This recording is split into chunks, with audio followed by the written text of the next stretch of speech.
యాపిల్ను తినడం వల్ల కలిగే ప్రయోజనాలు.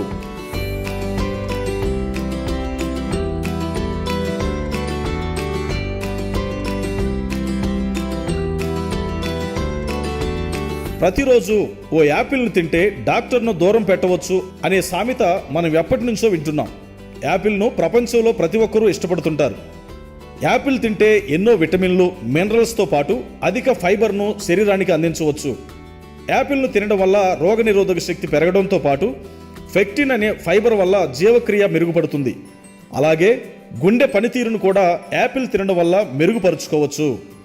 ఓ ప్రపంచ ప్రఖ్యాత వ్యవసాయ యూనివర్సిటీ నివేదిక ప్రకారం ఓ మీడియం సైజ్ యాపిల్లో 4.8 గ్రాముల ఫైబర్, 0.5 గ్రాముల కొవ్వు, 0.6 గ్రాముల ప్రోటీన్, 100 మిల్లీగ్రాముల పొటాషియం, 11.6 గ్రాముల కార్బోహైడ్రేట్స్, అలాగే 6 మిల్లీగ్రాముల విటమిన్ సి ఉంటుందని పేర్కొంది. దీన్ని బట్టే యాపిల్ని తినడం వల్ల ఎన్ని ప్రయోజనాలు ఉన్నాయో మనం అర్థం చేసుకోవచ్చు. మనలో సాధారణంగా రోగనిరోధక శక్తి తగ్గిపోయి శరీరం వైరస్లు, బ్యాక్టీరియాల బారిన పడినప్పుడు ఇన్ఫెక్షన్లు సంక్రమించే ప్రమాదం ఉంది.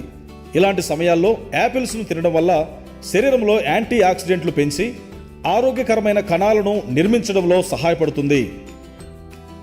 సాధారణంగా చలికాలంలో ఆహారం జీర్ణం కాదు, కానీ యాపిల్ను తింటే జీర్ణక్రియ మెరుగుపడుతుందని వైద్య నిపుణులు చెబుతున్నారు. యాపిల్లో ఉండే పెక్టిన్ అనే ఫైబర్ పేగుల నుంచి నీటిని గ్రహించి జీర్ణక్రియకు సాయం చేస్తుంది.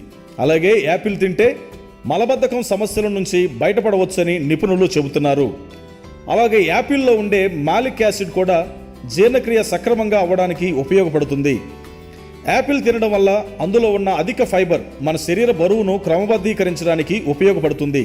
రోజుకు 2 నుంచి 3 యాపిల్స్ను తినడం వల్ల శరీరంలో ఎల్డిఎల్ లెవెల్ను తగ్గించడానికి, హెచ్డిఎల్ లెవెల్స్ను పెంచడానికి దోహదం చేస్తుంది. బరువు తగ్గాలనుకునే వారు శారీరక వ్యాయామం చేయడంతో పాటు పోషకాహారంగా యాపిల్ను తీసుకోవడం మేలని వైద్య నిపుణులు సూచిస్తున్నారు. షుగర్ వ్యాధిగ్రస్తులు యాపిల్ను తినడం వల్ల వారి బ్లడ్లో గ్లూకోజ్ లెవెల్స్ను కంట్రోల్లో ఉంచుకొనవచ్చు.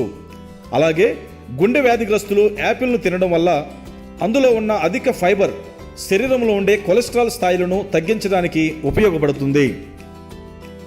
ఇక్కడ పేర్కొన్నటువంటి ఆరోగ్య చిట్కాలు అన్ని వయసుల వారికి వర్తించవు. ఇవి కేవలం మీ అవగాహన కోసం మాత్రమే. వైద్యుల సూచనల మేరకు వీటిని పాటించాలి.